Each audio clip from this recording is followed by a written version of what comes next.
Leaving a baby behind. Where have you been all this time? I could hear crying outside the house the whole time, bellowed my neighbor, George, with his wife, Julia, visible behind him. Even as I received cold stares from Julia and the neighbors who gathered like arrows, I couldn't understand what was going on. And for good reason. I don't have a baby in my house? I asked George, bewildered, and he looked at me in surprise. But George, insisting he heard a baby's cry, didn't back down. Similarly, the neighbors and Julia agreed, saying they too heard a baby. Please don't lie. We definitely heard a baby crying. But I don't even have grandchildren, I really don't know. It seemed my words weren't believed. Instead, the suspicion against me grew, as neighbors started giving me cold, hard stares. Then, the harassment worsened. Once, a paper labeled liar was stuck on my door, and a neighbor told me to stop causing trouble as we passed each other. Lately, I've been scared to even meet my neighbors, making going outside daunting. But that day, I had my annual health checkup, so I reluctantly went outside and hurried to the hospital. As I finished at the reception and waited, I saw a familiar face walking from the gynecology department. Emily! I couldn't help but call out her name. She was Emily Johnson, a childhood friend of David and the others. I ran up to her and started talking. Surprisingly, the truth she revealed became the key to solving this issue.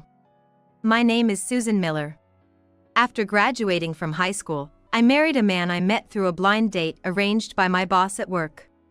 He was 10 years older than me, and while we often didn't see eye to eye, we somehow made our marriage work. 2 years into our marriage, I was thrilled to find out I was pregnant with our son, David.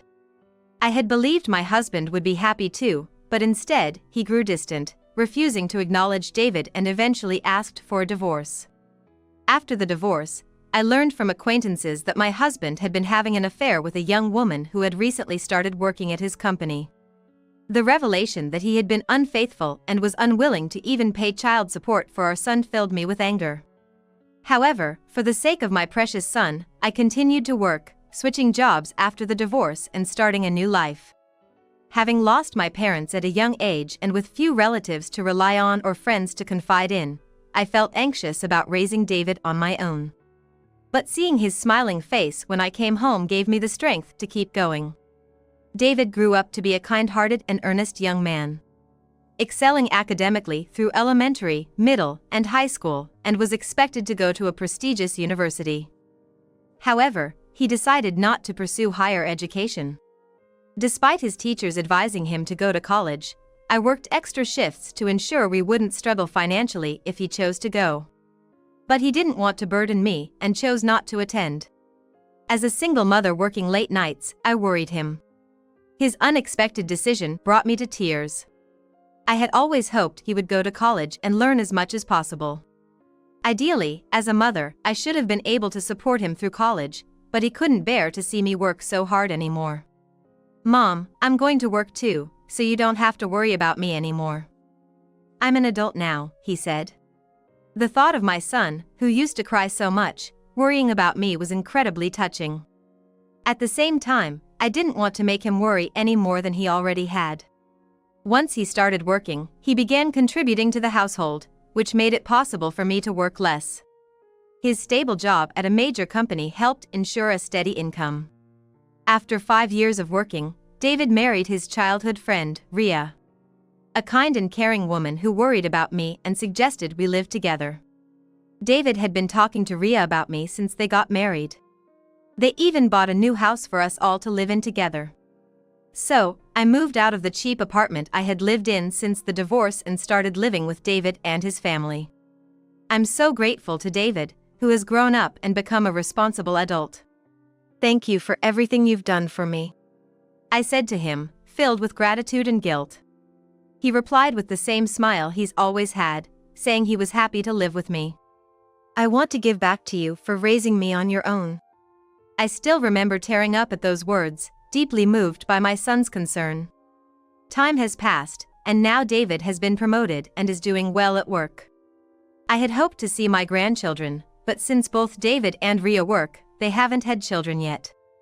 Still, I started saving money, hoping it would help them in the future. My hardships are a small price to pay if it benefits my grandchild someday. You don't need to worry, Mom. I'm working too, David would say, looking concerned. I'd shake my head slightly and reply, I want to work. Having savings for emergencies is important. There was a time in the past when my ex-husband secretly got into debt over his obsession with gambling. When the repayment day came, he couldn't pay back, and scary people even showed up at our house. That time, I managed to settle the situation by giving away all the savings I had made in place of my ex-husband. Since then, I've been diligently saving money, keeping it in my bank account for any emergencies. It was about a year and a half after I started my part-time job. That day, there was a family gathering, so I had been at my relative's house since morning. It had been years since our last meeting, so we had a lot of catching up to do, and time flew by quickly. Usually, Ria and I share household chores, but that day she suddenly had to work, leaving me in charge. I needed to prepare dinner before David and the others returned home. When I hurried back home, I noticed a familiar face standing in front of the house. There were a few neighbors and George, our next-door neighbor. As I rushed to the front of the house, wondering what had happened, George, noticing me, suddenly burst out in anger. Where have you been all this time, leaving a baby alone? The baby has been crying outside the house the whole time. Behind George, who was yelling at me, I could see his wife, Julia. Faced with the cold stares of the neighbors and Julia, I was completely confused. There shouldn't be any baby crying at my house, as there were no children there. There's no baby at my house? I asked, perplexed. George looked at me in surprise. But he insisted that he had heard a baby crying. Agreeing with George, the neighbors and Julia also claimed they heard the baby's cries. Don't lie. We definitely heard a baby crying. But I don't have grandchildren either. I really don't know anything about it. My explanation didn't seem to convince them. Instead, the distrust towards me seemed to grow, and the neighbors started to glare at me coldly. In the end, no one listened to my side of the story. I decided to tell David and the others about the incident. David looked puzzled, but his wife, Ria, just suggested it might have been a misunderstanding. But everyone heard the baby crying. Maybe it was the sound from the TV, or it could have been the vacuum cleaner that sounded like that. It's hard to believe that such sounds could be mistaken for a baby's cries. David didn't seem interested in identifying the source of the noise, just suggesting it was probably a mistake. As I struggled with my dissatisfaction, Ria abruptly ended the conversation. If it's about ghosts, it's scary, right? Let's just drop this topic. Was Ria always the type to cut into conversations and end them like this? But, faced with her cheerful voice, I couldn't say anything else. In the end, the cause remained unknown, and the topic was dropped. A few days later, as I was returning home from my part-time job as usual, I bumped into George and his wife. As we passed each other, I greeted them. But they didn't greet me back. Instead, George approached me angrily. Enough is enough. Your baby is too loud. As I said before, there's no baby at my house. Despite my words, George shook his head, insisting it was a lie, and began shouting in front of my house. The baby might be in danger. Don't scream at or hurt the baby, he irrationally accused. I pleaded with him to stop spreading baseless lies, but George wouldn't listen. As he continued to raise his voice in front of my house, neighbors started peeking out of their windows to see what was happening. Unable to withstand the stares of those around me, I eventually shouted out. There's really no baby here. Please stop spreading lies. As I said this, George glared at me intensely and spat out, liar, before walking away. I let out a small sigh over this baseless accusation. Why would they hear a baby's cry coming from my house? David and Ria couldn't figure it out either, and it's not like Ria had a secret child. The more I thought about it, the more it confused me, and I even started to get a headache. But the harassment from George and the others didn't stop there. Once, a paper labeled liar was stuck on my door, and another time a neighbor told me, "Stop causing trouble," as we passed each other. I tried discussing it with David, but we couldn't come up with any solution since neither of us had any clue. Amidst accumulating fatigue and worry, I continued with my daily life. Recently, I've been afraid to even meet my neighbors, making it hard to step outside. However, on that day, I had my annual health checkup and had to go out, so I quickly headed to the hospital. As I was waiting in the waiting room after registering, I saw a familiar face walking from the maternity ward. "Emily!" I instinctively ran up to her. She was Emily, a childhood friend of David and the others. When she saw me, she stepped back in utter surprise. As I approached her, I noticed she was holding a small sleeping baby in her arms. I hadn't heard anything about her getting married or pregnant from David, but it seemed she was now a mother. We used to play together with David and others, and she often came to our house. I was astonished to see that Emily, whom I hadn't met for so many years, now had a child. While surprised, I asked her when she got married. "I got pregnant, so I got married." She had already had a small wedding with just family, and now she was busy with her new life as a mother. Having raised David on my own, I understood the challenges of parenting. I asked if she wanted to have tea, but she politely declined with a troubled smile. That's when I felt something was off. Emily used to be more approachable, always wearing a bright smile, and would excitedly run up to me whenever we met by chance. But now, she just showed a strange smile and seemed to avoid getting into deep conversations, quickly leaving. The Emily who used to chat with me so freely seemed to have grown up and lost the carefree smile of her younger days. Feeling a bit sad, I waved goodbye to Emily. When I returned home from the hospital, I found a bunch of papers in my mailbox, complaining about the noise of a baby. Sighing softly, I took out the papers, only to notice George and his wife Julia watching me. "Your kid is too loud. Just get out of here. Every day, it's so annoying." I ran into the house to escape their yelling. Inside, I blocked my ears to avoid hearing their continued shouts. For over a month, they kept accusing me of things that had no basis in reality. I had reached my limit with the ongoing harassment from the neighbors. Unable to handle it anymore, I discussed it again with David and Ria when they returned from work that evening. I told them about the numerous verbal abuses from George and his wife and the increasingly severe harassment. "I can't take their harassment anymore. I hate to leave this house, but could we consider moving?" At first, I overlooked their behavior, but the recent harassment is just too much. David agreed, indicating he had been turning a blind eye to George's actions until now, but could no longer ignore them. I noticed Ria, sitting next to him, looking unhappy about the idea of moving. "I'm against it. I don't want to move." David and I exchanged looks, surprised by Ria's unexpected reaction. We asked her why, and she explained that she didn't want to give up the house we had paid so much for.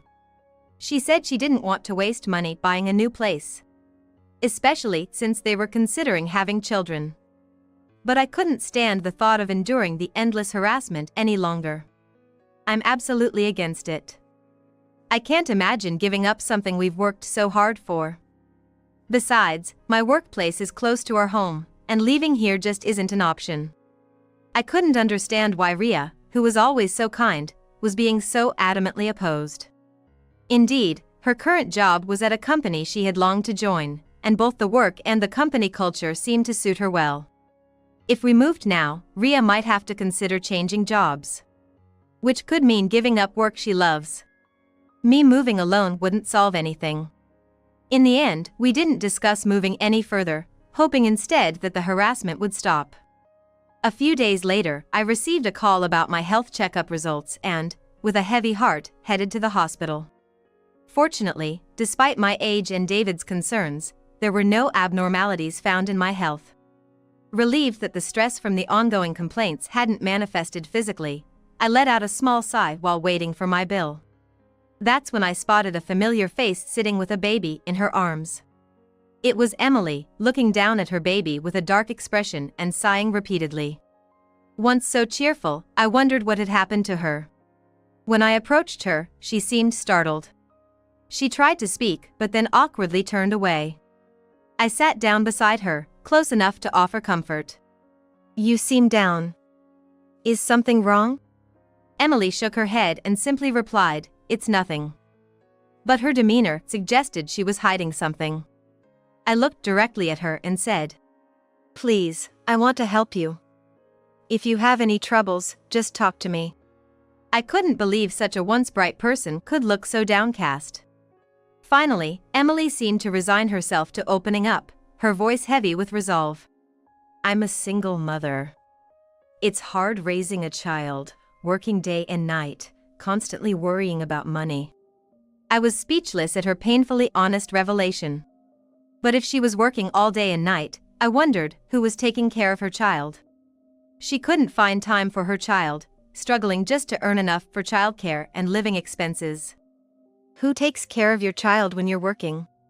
Ria looks after my baby. I was taken aback by her unexpected answer. Ria works from morning till evening. How can she manage that with her job? Emily, looking down, started to explain how she was troubling Ria.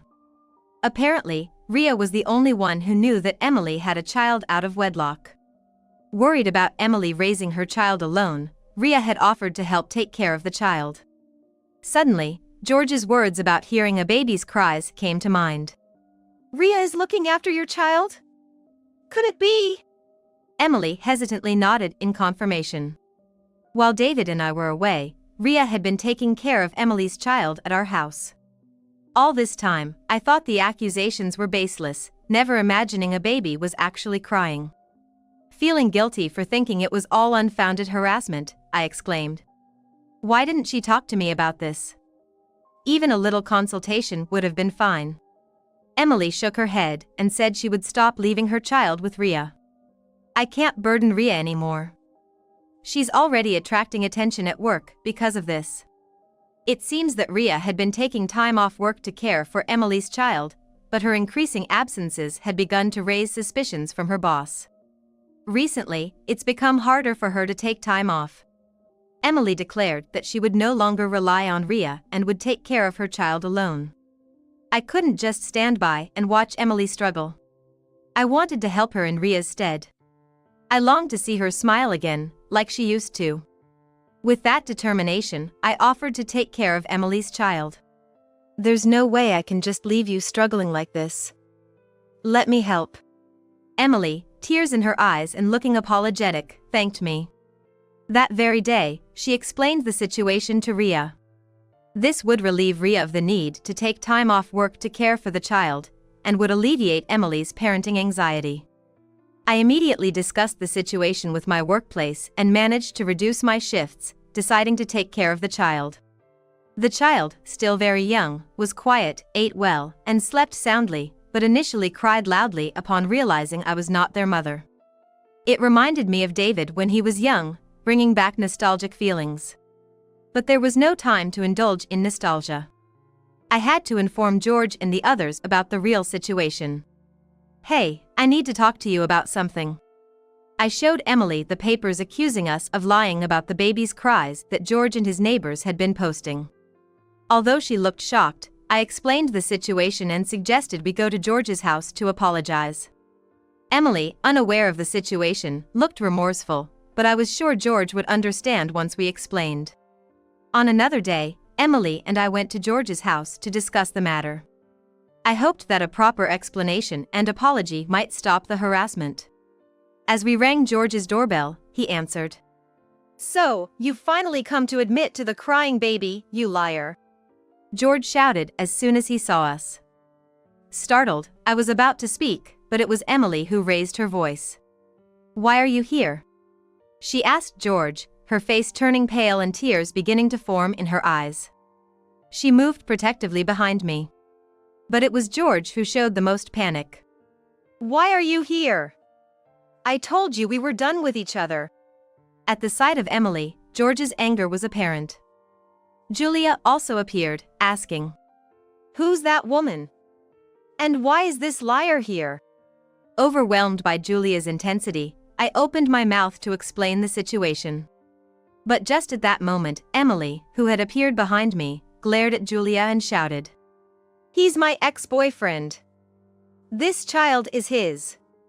He refused to acknowledge the child. At Emily's harsh words, not only Julia but also I were left stunned, turning our gaze to George in disbelief. It turns out George had been dating Emily a few years ago and was cheating on her with Julia. Emily, unaware of this, had told George about her pregnancy, but he chose young Julia over her, refusing to acknowledge the child and abandoning them. He had even changed his contact details, leaving Emily to raise the child alone without any support. Julia, her face turning red with anger, directed her fury at George. "What do you mean? I was the other woman. Don't joke with me." Julia screamed at George, who frantically tried to explain himself. I was appalled by the whole scene. "If I had known it would come to this, I would have kicked them out sooner," George yelled, pointing at me. He started to explain. Apparently, George had accidentally discovered that Rhea and Emily were childhood friends, and had seen Rhea taking care of his child. Panicking, George had been trying to drive us out before Emily could learn about his marriage to Julia. "It's your fault for coming here. If you had left, I wouldn't be in this mess." George's selfish reasoning made me sigh. He had deceived both Emily and Julia, neglecting not only pregnant Emily but also his own child, living comfortably himself. But then, it was Emily who spoke up. "Do you have any idea how much suffering you've caused me? And to think, you cheated not just on me but with someone else too." Emily's words, spoken in a cold tone, visibly drained the color from George's face. "It's all in the past," George replied quietly, only to be interrupted by Julia, who began to gather her belongings, glaring at him. "This is over, George. You cheated and had a child without telling me? That's the lowest. If I had known, I never would have married you." She declared her intention to leave. George, apparently caught off guard by Julia's reaction, desperately tried to stop her, but she spat out that she would divorce him and demand alimony. That day, we left George's house, unable to do anything further. Julia's outcry was so loud it seemed to have prompted complaints from the neighbors, and it appears they eventually divorced. Emily, too, consulted a lawyer about George's failure to pay child support. Thanks to all of you. I never even considered consulting a lawyer, thinking I had to do everything myself. It costs money and time, but I plan to have the lawyer calculate everything that's owed. George was eventually ordered to pay child support, including the back payments he had missed. He started working a second job, desperately trying to make enough money. Meanwhile, with less financial worry, Emily reduced her work hours, gradually increasing the time she could spend with her child. Emily and I have kept in touch, and I've been able to enjoy a good relationship with her and her child. Recently, I've noticed her smile returning, the one she had lost. With George and his family gone, a peaceful daily life has returned to us. After several months of this tranquil life, on a beautifully clear autumn day, I received exciting news from Rhea about her pregnancy. David, who had longed for a child, was overjoyed at the prospect. It looks like our days are about to become busy again. I'm eagerly waiting for the arrival of my grandchild, enjoying a blissful life.